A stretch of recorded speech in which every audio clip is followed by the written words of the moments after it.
ഇനി ഈ സീസണിൽ പ്രചരിപ്പിക്കപ്പെട്ട മറ്റൊരു ആയത്താണ്, മറ്റൊരു ഹദീസാണ് ഗസ്വത്തുൽ ഹിന്ദുമായി ബന്ധപ്പെട്ടത്. അത് സത്യത്തിൽ വിസ്തരിച്ച് പറയേണ്ടതാണ്. 2 ഹദീസുകളിൽ ഇന്ത്യയോട് യുദ്ധം ചെയ്യണമെന്ന് മുഹമ്മദ് നബി പറഞ്ഞിട്ടുണ്ട്. അതുകൊണ്ടാണ് നിരന്തരമായി ഈ ജിഹാദികൾ ഇന്ത്യക്കെതിരെ പോരാട്ടം നടത്തുന്നത് എന്നാണ്. അതേക്കുറിച്ചാണ് ഈ ഗസ്വത്തുൽ ഹിന്ദ് എന്ന് പറയാം. ചുരുക്കി വളരെ ചെറിയ സമയമെടുത്ത് ഞാനത് പറയാം.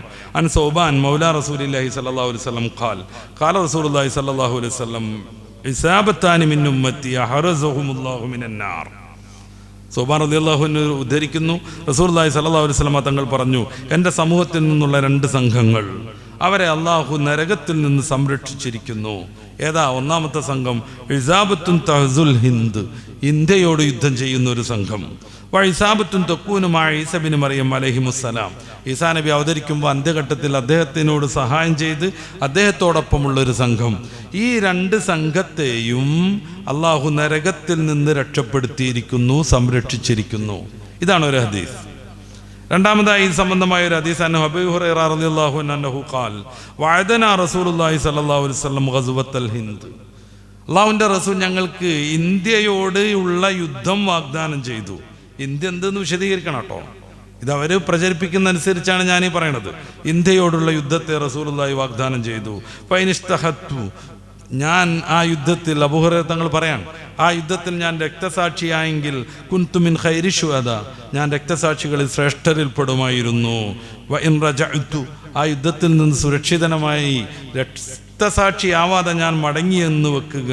വാന അബൂ ഹുറൈറത്തുൽ മുഹറർ, ഞാൻ സ്വതന്ത്രനായ അബൂ ഹുറൈറയാകുന്നു. ഈ 2 ഹദീസുകളിൽ ഇന്ത്യയോട് യുദ്ധം ചെയ്യണം എന്ന് പ്രോത്സാഹിപ്പിക്കുന്നു എന്നാണ്. ഇതിൻ്റെ മുന്നേ സെബാസ്റ്റ്യൻ പുന്നക്കലിനെ പോലെയുള്ള ഭീകരന്മാരാകുന്ന താന്തോന്നികളാകുന്ന കുറേ ആളുകൾ ഈ ഹദീസ് പ്രചാരത്തിൽ കൊണ്ടുവന്നിട്ടുണ്ടായിരുന്നു. ഇപ്പോൾ ഈ പുതിയ അറ്റാക്കിൻ്റെ പശ്ചാത്തലത്തിൽ, ഭീകരതയുടെ പശ്ചാത്തലത്തിൽ ഇത് വ്യാപകമായി പ്രചരിപ്പിക്കപ്പെട്ടുകൊണ്ടിരിക്കുന്നു. എന്താണ് ഈ ഹദീസിൽ പറയുന്ന ഇന്ത്യൻ യുദ്ധം, ഇന്ത്യയോടുള്ള യുദ്ധം? നമ്മൾ മനസ്സിലാക്കേണ്ട കുറേ വസ്തുതകളുണ്ട്. ഒന്നാമതായി രണ്ടാമത് പറഞ്ഞ ഈ അബൂ ഹുറൈറ റളിയല്ലാഹു അൻഹുവിൻ്റെ ഹദീസിൻ്റെ നിവേദന രീതി അനുസരിച്ച്, ആ നിവേദന ജ്ഞാനം അനുസരിച്ച് തീരെ സ്വീകാര്യമല്ലാത്ത അതിദുർബലമായൊരു ഹദീസാണ്. അതുകൊണ്ട് അതേക്കുറിച്ച് നമുക്ക് കൂടുതൽ പറയണം എന്നില്ല. കാരണം അത് പ്രമാണബദ്ധമല്ല. ഇനി പ്രമാണബദ്ധമാണെന്ന് വെച്ചാലും നമ്മൾ ഈ ഒന്നാമത്തെ ഹദീസ് വിശദീകരിക്കുന്ന അതേ വിശദീകരണം അവിടെയും സൂട്ടബിളാണ്. ഒന്നാമത്തെ ഹദീസിൽ പറയുന്ന സംഗതി എന്താണ്? അള്ളാഹുവിൻ്റെ റസൂൽ സല്ലല്ലാഹു അലൈഹി വസല്ലം തങ്ങൾ 2 സംഘങ്ങൾക്ക് നരകമോചനം വാഗ്ദാനം ചെയ്യുന്നു. ഒന്ന് ഇന്ത്യയോട് യുദ്ധം ചെയ്യുന്നവർ, രണ്ടാമത്തേത് ഈസാ നബിയോടൊപ്പം വരുന്ന അന്ന് ഖിയാമത്ത് നാളിൻ്റെ വിഹ്വലതകളിൽ ഈസാ അലൈഹിസ്സലാം ദീനീ പ്രബോധനം നടത്തുമ്പോൾ അദ്ദേഹത്തെ സഹായിച്ചു കൂടെ നിൽക്കുന്നവർ. ഈ ഹദീസ് നിവേദന ശാസ്ത്രത്തിൻ്റെ രീതി അനുസരിച്ച് സ്വഹീഹാണ്. രണ്ടാമത് പറഞ്ഞ ഹദീസ് 4 രീതിയിൽ റിവായത്ത് ചെയ്യപ്പെട്ടിട്ടുണ്ട്, പക്ഷെ എല്ലാം ദുർബലാണ്. എന്താണ് ഈ ഹദീസിൽ പറയുന്നത്? ഇത് 2-3 രീതിയിൽ നമ്മൾ വിലയിരുത്തണം. എന്താണ് ഹിന്ദ് എന്നത് പ്രധാനമായും ചർച്ച ചെയ്യണം. ഇന്ത്യക്ക് ഹിന്ദ് എന്ന പേരിടുന്നത് പേർഷ്യക്കാരാണ്. സിന്ധു നദീ തട സംസ്കാരമായിട്ട് ബന്ധപ്പെട്ട് അവരുടെ ഭാഷയിൽ സാക്കുപാരം ഹാ ഉപയോഗിക്കുന്നത് കൊണ്ട് സിന്ധു ഹിന്ദുവായി മാറിയതാണ്. പുരാണങ്ങളിലോ വേദങ്ങളിലോ ഉപനിഷത്തുക്കളിലോ ഹൈന്ദവ ആധികാരിക ഗ്രന്ഥങ്ങളിലോ ഒരു വാക്കുപോലുമില്ല ഹിന്ദു എന്ന്. അത് പിന്നെ മുസ്ലിങ്ങൾ സംഭാവന ചെയ്തൊരു പേരാണ്. MP വീരേന്ദ്രകുമാർ രാമന്റെ ദുഃഖം എന്ന അദ്ദേഹത്തിന്റെ പുസ്തകത്തിൽ അത് വിസ്തരിച്ച് ചർച്ച ചെയ്യുന്നുണ്ട്. അപ്പൊ ഈ ഹിന്ദ് എന്ന് റസൂലുള്ളാഹി സ്വല്ലല്ലാഹു അലൈഹി വസല്ലം തങ്ങൾ 1500 വർഷം മുന്നേ പ്രയോഗിക്കുമ്പോൾ എന്തായിരിക്കും ഈ ഹിന്ദിന്റെ അർത്ഥം? 3 രീതിയിൽ നമുക്ക് മനസ്സിലാക്കാൻ പറ്റും. ഒന്ന്, ഉസ്ബെക്കിസ്ഥാനും കിർഗിസ്ഥാനും താജിക്കിസ്ഥാനും ഒക്കെയുള്ള വിശാലമായ മധ്യേഷ്യൻ പ്രദേശത്തെ ഇന്ത്യ എന്നാണ് പലപ്പോഴും പ്രയോഗിക്കാറുള്ളത്. ഇപ്പൊ അബ്ബാസ് റളിയല്ലാഹു അൻഹു നിവേദനം ചെയ്യുന്ന ഇബ്നു അബ്ബാസ് റളിയല്ലാഹു അൻഹു നിവേദനം ചെയ്യുന്ന ഒരു ഹദീസിൽ സ്വർഗത്തിൽ നിന്നുള്ള 5 നദികളെ കുറിച്ച് പറയുന്നുണ്ട്. അതിൽ ഒരു നദിയായിട്ട് പറയുന്നത് ഹിന്ദുകാരുടെ സൈഹൂൻ നദി എന്നാണ്. ഈ ഹദീസ് ലൈഫാണ് കേട്ടോ, പക്ഷെ നമുക്കൊരു വിശദീകരണത്തിന് ഉപോത്ബലകമായി ഇതിനെ സ്വീകരിക്കാം. സ്വർഗത്തിൽ നിന്നുള്ള 5 നദികളെ കുറിച്ച് പറയുന്ന ഹദീസിൽ ഒരു നദി ഇന്ത്യക്കാരുടെ സൈഹൂൻ നദിയാണ്. ഏതാ ഇന്ത്യക്കാരുടെ സൈഹൂൻ നദി? അത് ഞാൻ നേരത്തെ പറഞ്ഞ കിർഗിസ്ഥാൻ, കസാക്കിസ്ഥാൻ, ഉസ്ബെക്കിസ്ഥാൻ, ഇതിലൂടെയൊക്കെ ഇങ്ങനെ ഒഴുകി ഉസ്ബെക്കിസ്ഥാന്റെ തലസ്ഥാനമാവുന്ന താഷ്കൻഡിൽ അവസാനിക്കുന്ന ഒരു നദിയാണ്. ഇന്ത്യയായിട്ട് അതിനൊരു ബന്ധമില്ല. ആധുനിക ഇന്ത്യയുമായി അതിനൊരു ബന്ധവുമില്ല. അതിൻ്റെ ഒരു കൈവരി പോലും ഇന്ത്യയിലേക്ക് വരുന്നില്ല, ഇന്ത്യയുടെ അടുത്തേക്കും വരുന്നില്ല. അങ്ങനെയുള്ളൊരു നദിയെക്കുറിച്ച് ഇന്ത്യക്കാരുടെ നദി സൈഹൂൺ നദി എന്നാണ് ഇബ്നു അബ്ബാസ് നിവേദനം ചെയ്യുന്ന ഹദീസിൽ റസൂലുള്ളാഹി സ്വല്ലല്ലാഹു അലൈഹി വസല്ലം തങ്ങൾ പറയുന്നത്. അപ്പോൾ ഏതാ ഇന്ത്യ? അപ്പോൾ ഏതാണ് ഇന്ത്യ? ആ ഇന്ത്യ മധ്യേഷ്യൻ പ്രദേശം മൊത്തമാണ്. അപ്പൊ ഇന്ത്യക്കാരോട് യുദ്ധം ചെയ്യുക, ഇന്ത്യയോട് യുദ്ധം ചെയ്യുക എന്ന് പറഞ്ഞാൽ മധ്യേഷ്യൻ മേഖലയോടുള്ള യുദ്ധം എന്നാണ് അപ്പൊ മനസ്സിലാക്കേണ്ടി വരിക. ഒന്ന്.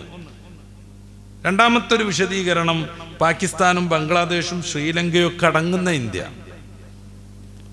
സ്വാതന്ത്ര്യാനന്തരമാണ് പാകിസ്ഥാൻ ഇന്ത്യയിൽ നിന്ന് വേറിട്ട് പോണത്.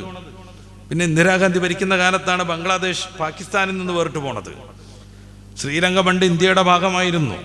മഹാനായ ആദം നബി അലൈഹി സ്വലാത്തു വസ്സലാം ഇന്ത്യയിലാണ് ഇറങ്ങിയത്. എവിടെ? ശ്രീലങ്കയിലെ സിലോണിലെ ആദം മലയിൽ. അവിടുന്ന് ഇന്ത്യയിൽ നിന്ന് 40 വർഷം ഹജ്ജിന് പോയി എന്ന് ചരിത്രത്തിലുണ്ട്. എവിടുന്ന്? ശ്രീലങ്കയിൽ നിന്ന്, സിലോണിൽ നിന്ന്. അപ്പൊ ആ ശ്രീലങ്കയും ബംഗ്ലാദേശും പാകിസ്ഥാനും അടങ്ങുന്ന പ്രദേശമാണ് അന്ന് ഇന്ത്യ. അപ്പൊ ഇന്ത്യയോട് യുദ്ധം ചെയ്യണം എന്ന് പറഞ്ഞാൽ പാകിസ്ഥാനോടും ബംഗ്ലാദേശിനോടും ശ്രീലങ്കയോടും അടക്കം യുദ്ധം ചെയ്യാന്ന് അതിൻ്റെ അർത്ഥം. അപ്പൊ കാശ്മീരി ഭീകരന്മാർ വന്നിട്ട് ഈ ഹദീസ് പ്രചോദിതരായിട്ട് ഇന്നത്തെ ഇന്ത്യയോട് യുദ്ധം ചെയ്യാൻ പറ്റൂല. അവർ പാകിസ്ഥാനോട് യുദ്ധം ചെയ്യണതും അവർ ബംഗ്ലാദേശിനോട് യുദ്ധം ചെയ്യുന്നതും ഒക്കെ ഈ വിശദീകരണ പ്രകാരം ഇന്ത്യയോടുള്ള യുദ്ധം ചെയ്യൽ തന്നെയായി മാറും. അതിലേറെ ഏറ്റവും പ്രാധാന്യത്തോടുകൂടെ റസൂലുള്ളാഹി സ്വല്ലല്ലാഹു അലൈഹി വസല്ലമ തങ്ങളുടെ കാലത്ത് ഹിന്ദ് എന്ന് പ്രയോഗിച്ചിരുന്നത് ഇന്നത്തെ ഇറാനിൻ്റെ ഭാഗമായിട്ടുള്ള ബസ്വറ പ്രദേശമാണ്. ഇമാം തൊബ്രാനിയുടെ മുഅ്ജം 8ാമത്തെ വാള്യം 227-ലും അൽ ഹൈസമിയുടെ മജ്മൂ സവായിദിന്റെ 7ാം വാള്യം 310-ലും തൊബ്രാനിയുടെ 4ാം വാള്യം 116-ലും അഹ്മദ് റളിയല്ലാഹു അൻഹു നിവേദനം ചെയ്യുന്ന 16860 ഹദീസിലും ഇറാഖിലെ ബസ്രയെക്കുറിച്ച് ഹിന്ദ് എന്ന് പ്രയോഗിക്കുന്നുണ്ട്. ഹദീസിൽ പറയുന്ന എല്ലാ ഹിന്ദിൻ്റെയും അർത്ഥം ഇറാഖിലെ ബസ്രയിലുള്ള ഹിന്ദാണെന്ന് പ്രത്യേകം പല വിശദീകരണങ്ങളും വന്നിട്ടുണ്ട്. മഹാനായ ഖാലിദ് റളിയല്ലാഹു അൻഹു പറയുന്നുണ്ട്, ഹിന്ദിലേക്ക് പോകാൻ എനിക്ക് എഴുതി ഉമർ റളിയല്ലാഹു അൻഹു. അന്ന് ഞങ്ങൾ ഹിന്ദു കൊണ്ട് ഉദ്ദേശിച്ചിരുന്നത് ബസ്രയായിരുന്നു. തൊബ്രാനിയുടെ ഒരു റിവായത്താണ് ഇങ്ങനെ. അന്ന് ഞങ്ങൾ ഹിന്ദു കൊണ്ട് ഉദ്ദേശിച്ചിരുന്നത് ബസ്രയായിരുന്നു. അങ്ങനെ വരുമ്പോൾ സയ്യിദ്ന ഉമർ റളിയല്ലാഹു അൻഹുവിൻ്റെ കാലത്ത് ഇറാഖ് മോചിക്കപ്പെടുന്നുണ്ട്.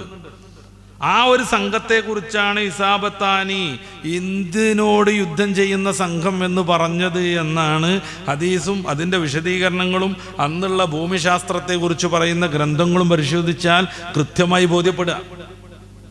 അപ്പൊ ഇസാബത്താനി 2 സംഘങ്ങളെന്നാണ് പറഞ്ഞത്. അതിലൊരു സംഘം ഉമർ റളിയല്ലാഹു അൻഹുവിൻ്റെ കാലത്ത് ഇറാനും ഇറാഖുമായുള്ള യുദ്ധത്തിൽ പങ്കെടുത്തു, ബസ്രയുമായി ബന്ധപ്പെട്ടുള്ള യുദ്ധത്തിൽ പങ്കെടുത്തു. ഖാലിദ് ഇബ്നു വലീദ് റളിയല്ലാഹു അൻഹു പറയാണ്, ഞങ്ങളുടെ നായകൻ എനിക്ക് നിർദ്ദേശം തന്നു ബസ്രയിലേക്ക് പോവാൻ, അന്ന് ഹിന്ദിലേക്ക് പോവാൻ. അന്ന് ഹിന്ദു കൊണ്ട് ഞങ്ങൾ ഉദ്ദേശിക്കുന്നത് ബസ്രയായിരുന്നു എന്ന് ഖാലിദ് റളിയല്ലാഹു അൻഹു പറയുന്നു. ഞാൻ നേരത്തെ പറഞ്ഞ ഗ്രന്ഥങ്ങളിലെല്ലാം, ഉദാഹരണമായിട്ട് തൊബ്രാനിയുടെ മുഅ്ജമിൻ്റെ 8ാം വാള്യം 227-ാമത്തെ പേജിൽ ഇത് അങ്ങനെ തന്നെ വിശദീകരിക്കുന്നു. ഇങ്ങനെ വരുമ്പോൾ ഇന്ത്യയോട് യുദ്ധം ചെയ്യുന്നൊരു സംഘം, ഇന്ത്യയോടല്ല ഹിന്ദിനോട് യുദ്ധം ചെയ്യുന്നൊരു സംഘം, അവരെ നരകത്തിൽ നിന്ന് അള്ളാഹു സംരക്ഷിക്കും എന്ന് പറഞ്ഞാൽ ഉമർ റളിയല്ലാഹു അൻഹുവിൻ്റെ കാലത്ത് ബസ്രയോട് യുദ്ധം ചെയ്ത സമൂഹത്തെക്കുറിച്ചാണ്. അതൊരു ടീമിന് മാത്രമുള്ള ഓഫറാണ്. അതോടുകൂടെ അവരുടെ ആ ഒരു ദൗത്യം പൂർത്തിയാകുന്നതോടുകൂടെ അതങ്ങനെ അവസാനിപ്പിക്കുന്നു. ഇതൊരു തുടർ ശൃംഖലയല്ല, 2 സംഘങ്ങളെയാണ് പറയുന്നത്. പിന്നെ അവസാനം വരുന്നൊരു സംഘം ഈസാ നബി അലൈഹി സ്വലാത്തു വസ്സലാമിൻ്റെ കാലം. അന്ന് ലോകത്താകെ അധർമ്മം വിളയാടും. അസമയത്ത് സത്യത്തിന് വേണ്ടി നിലകൊള്ളുന്നവർ ഇന്ത്യയിലുണ്ടാകും, പല രാജ്യങ്ങളിലുണ്ടാകും. നമ്മൾ നേരത്തെ പറഞ്ഞ 3 സാധ്യതയും അവിടെയും ഹിന്ദുനുണ്ട്. ഹിന്ദു എന്ന പ്രയോഗത്തിന് 3 സാധ്യതയുണ്ട്. ആ ഏത് സാധ്യത വെച്ചാലും ലോകത്തെല്ലായിടത്തും അധർമ്മം വരും.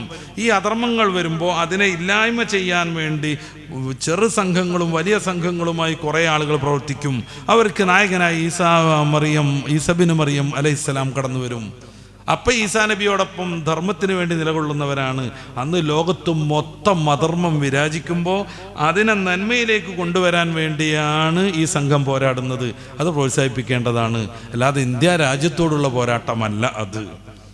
ഇങ്ങനെ അവസാനമാകുമ്പോഴത്തേന് ആകെ പ്രശ്നങ്ങളുണ്ടാവുന്നും അവരെ ആ സമയത്ത് ധർമ്മം പാലിക്കാൻ വേണ്ടി ഓരോ മഹാന്മാർ വരുമെന്നും എല്ലാ ആദർശങ്ങളും പറയുന്നതാണ്. അന്തിക്രിസ്തു വരും. ദജ്ജാലിനെ കുറിച്ച് ബൈബിളിലും അല്ലെങ്കിൽ ക്രൈസ്തവ ഗ്രന്ഥങ്ങളിലും അങ്ങനെ പറയണത്, അന്തിക്രിസ്തു വരും, ലോകത്താകെയും അധർമ്മം വരും, ആ സമയത്ത് യേശുവിൻ്റെ 2ാം തിരുവരവുണ്ടാകും. മുസ്ലിം സൊസൈറ്റി അത് അങ്ങനെ തന്നെ വിശ്വസിക്കുന്നു. ചെറിയൊരു വ്യത്യാസമുള്ളത്, ഈസാ നബി അലൈഹി സ്വലാത്തു വസ്സലാം മരിക്കാതെ ഈ ഒരു ധർമ്മ നിർവഹണത്തിന് വേണ്ടി കാത്തിരിക്കുന്നു എന്നാണ് ഇസ്ലാം പറയണത്. ഈസാ നബി അലൈഹി സ്വലാത്തു വസ്സലാം 3 ദിവസം കുരിശിൽ തറച്ച കാരണത്താൽ മരണപ്പെട്ടു എന്നും പിന്നീട് ഉയർത്തെഴുന്നേറ്റു പിന്നെ വരുന്നാണ് ക്രൈസ്തവർ പറയുന്നത്. അതിൻ്റെ നീതിയെക്കുറിച്ചൊന്നും ഞാനിപ്പോൾ സംസാരിക്കണില്ല.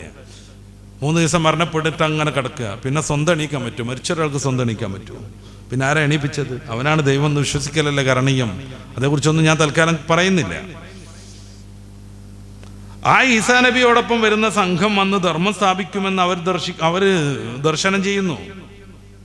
ഹൈന്ദവ പുരാണം അനുസരിച്ചോ അല്ലെങ്കിൽ ഹൈന്ദവ ഗ്രന്ഥങ്ങൾ അനുസരിച്ചോ ലോകമാകെ അധർമ്മം നിറയും.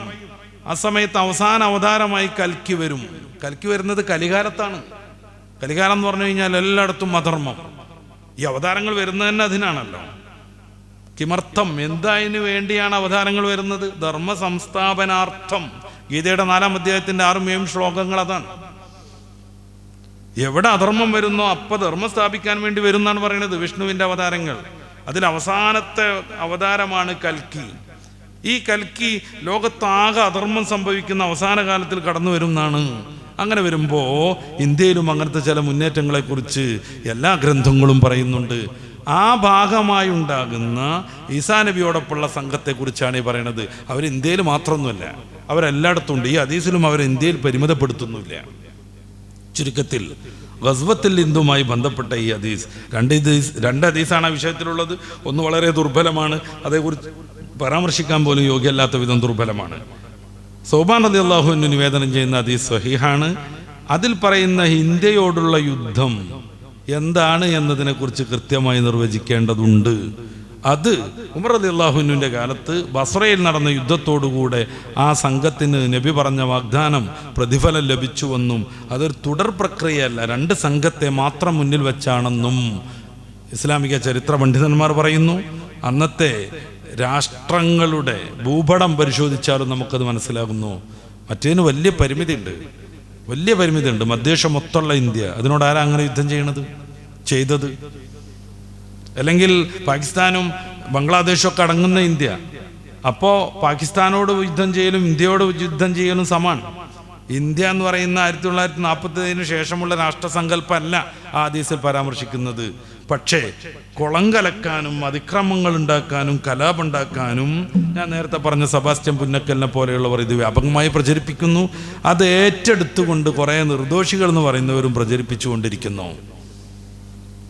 ഇതിൽ നിന്ന് രാഷ്ട്രീയ ലാഭം കൊയ്യാനാണ് പലരും ശ്രമിക്കുന്നത്. മതത്തിൻ്റെ പാട്ടിലും വിടണം, ഇന്ത്യൻ ചരിത്രത്തെ അതിൻ്റെതായ രീതിക്ക് വിടണം, രാഷ്ട്രീയത്തെ രാഷ്ട്രീയമായി കാണണം. അല്ലെങ്കിൽ ഈ നാടിൻ്റെ സുഭഗമായ മുന്നോട്ടുള്ള ഗമനത്തിന് തടസ്സമാകുമെന്ന് മതത്തിൻ്റെ ആളുകളും രാഷ്ട്രീയത്തിൻ്റെ ആളുകളും ഭരണാധികാരികളുമൊക്കെ വ്യക്തമായും ആത്മാർത്ഥമായും മനസ്സിലാക്കുകയും വേണം. നമ്മുടെ രാജ്യത്തിൻ്റെ അഖണ്ഡതയെ അള്ളാഹു സംരക്ഷിക്കുമാറാവട്ടെ.